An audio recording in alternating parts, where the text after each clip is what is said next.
just had a new moon yesterday at 3 o'clock p.m.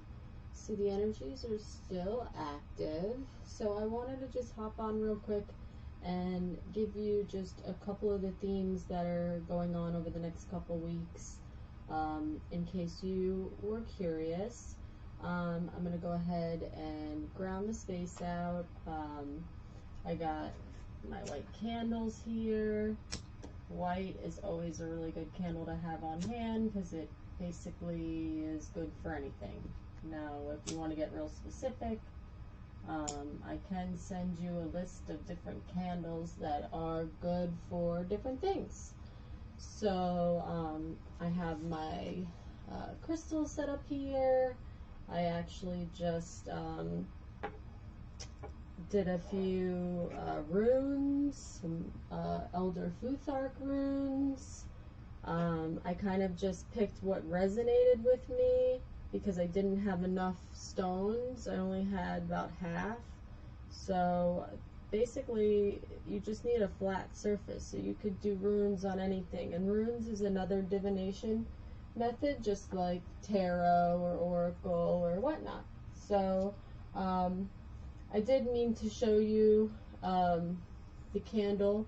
I actually filmed this earlier and it had no sound. I kind of knew it, but did it anyway. Have you guys ever done that? Like, just taking a chance and then it wasn't the right one? Well, anyways, but this is basically it's just a Hanukkah candle. It's a white candle, and I just keep it, you know, off to the side with my sage and everything like that. But let me show you, it actually works really good for the sage. So, like, if you were to light the candle, now of course you might want to do it over a glass bowl, and I'm only moving this so you guys can see it. Normally I wouldn't be doing it over here, but these candles, if you live in South Florida where I am, I'm sure you have some of these candles lying around. But yeah, they work really good for lighting the tea lights, especially when they get really small. These are all pretty brand new, so we didn't have that issue. But yeah, they work. These white candles work great, and they last a really long time. So yeah, so we'll put the sage off to the side. We're just grounding the space, and so I just wanted to talk to you guys a little bit about what we're in store for. So in about 2 weeks, we are going to be having a full moon, and it's the beginning of our eclipse season for 2021. So we're going to have basically back-to-back eclipses. It's going to be pretty crazy, but it actually may be very, very good because of the alignments, because of the way that the energies are playing out, being that this new moon is in the earth sign. Normally you would be setting intentions to potentially work towards for the new moon.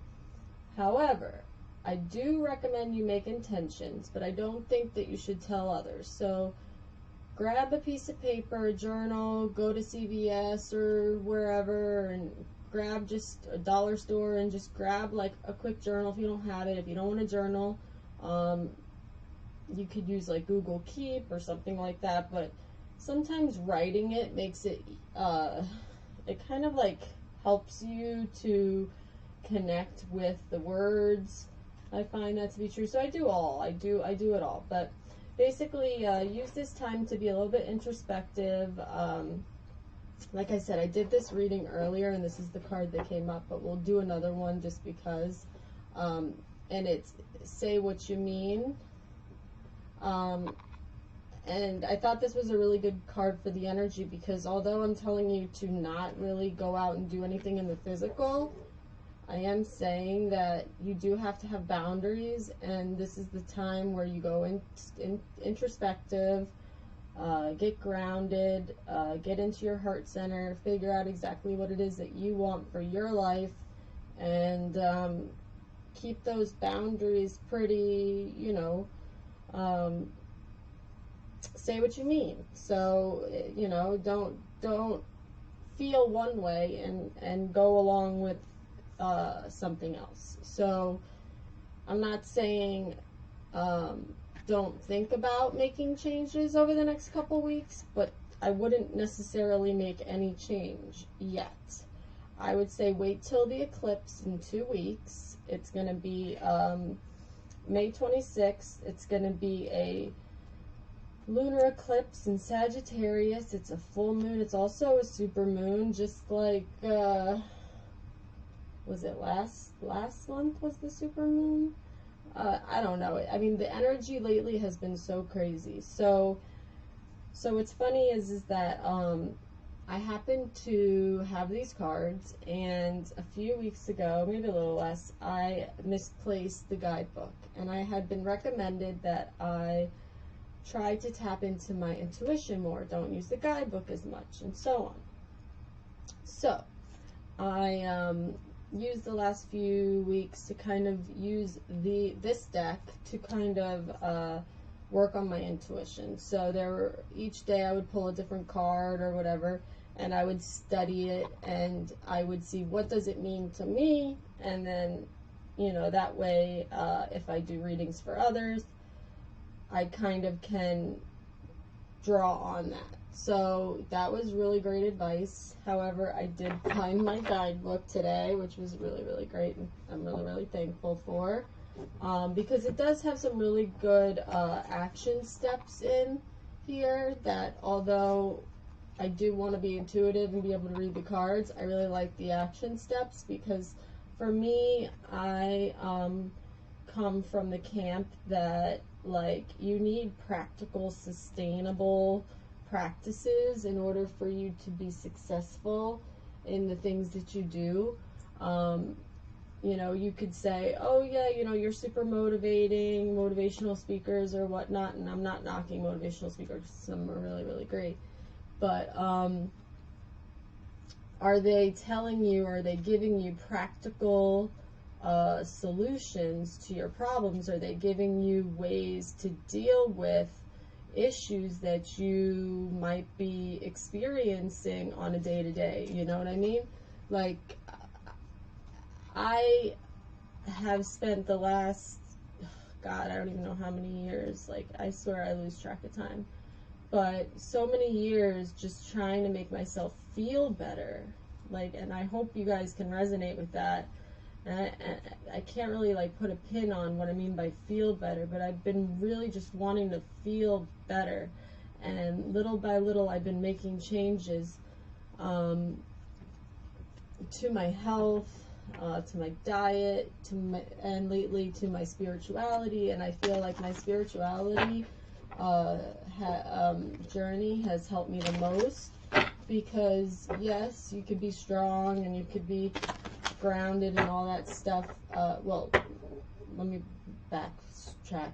You could be strong and, like, you know, lifting weights and all that stuff, but, like, if you're not grounded within yourself and know who you are and not all, like, you know, wrapped up in your ego and things like that, then spiritually things are going to be hard for you. So, especially relationships and so on. And for years and years and years, I was, like, living in a fog, like an absolute fog, and didn't even know it. So, you know,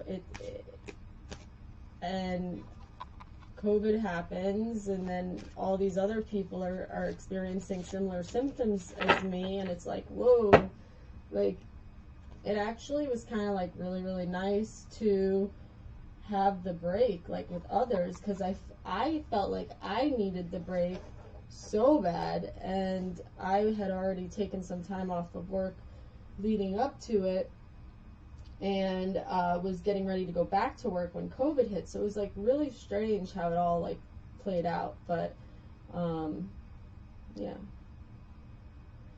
I'm feeling this one, so I'm just gonna do this. So, oh my God, how crazy. Spirit's like, no, this is what you need to know. Like, I literally just did this video and there was no sound, and this was the card, and you saw me shuffle and shuffle and shuffle, and this came up again.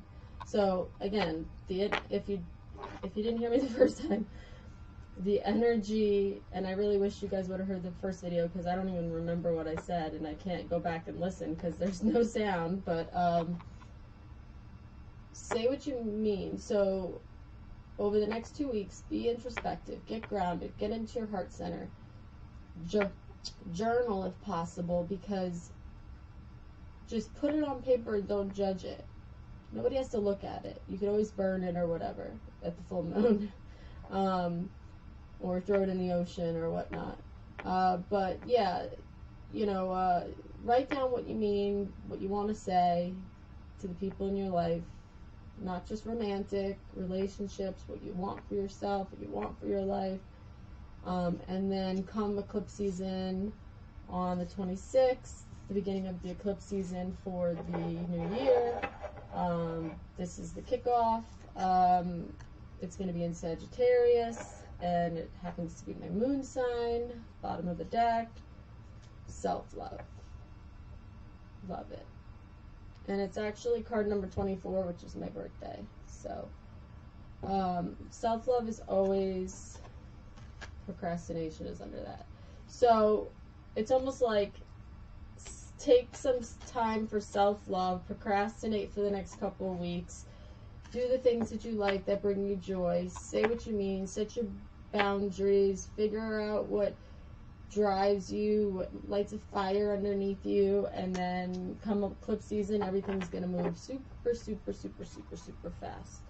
So, like I said, I am completely reading intuitively at this point, just based on what I know about the energies and how I'm feeling and intuitively and so on. But I'm going to go ahead and read the action steps for 18 because it came up so many times.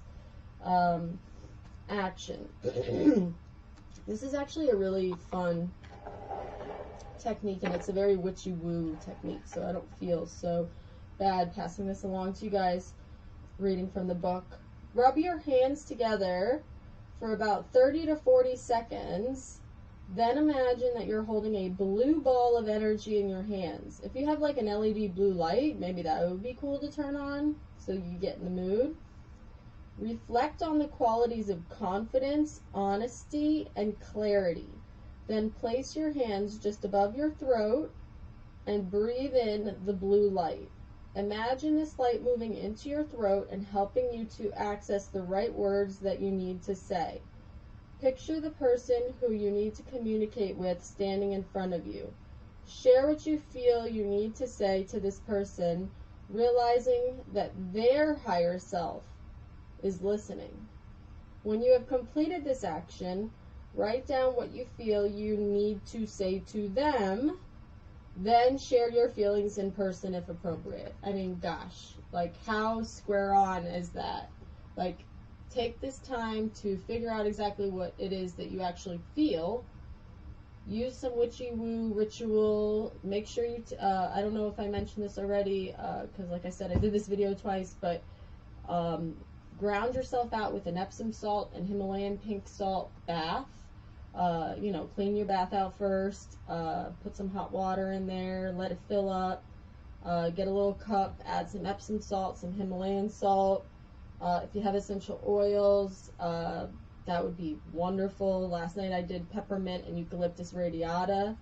That was really, really nice. And add those in on top of the pink Himalayan salt at the very end and add that to the bath.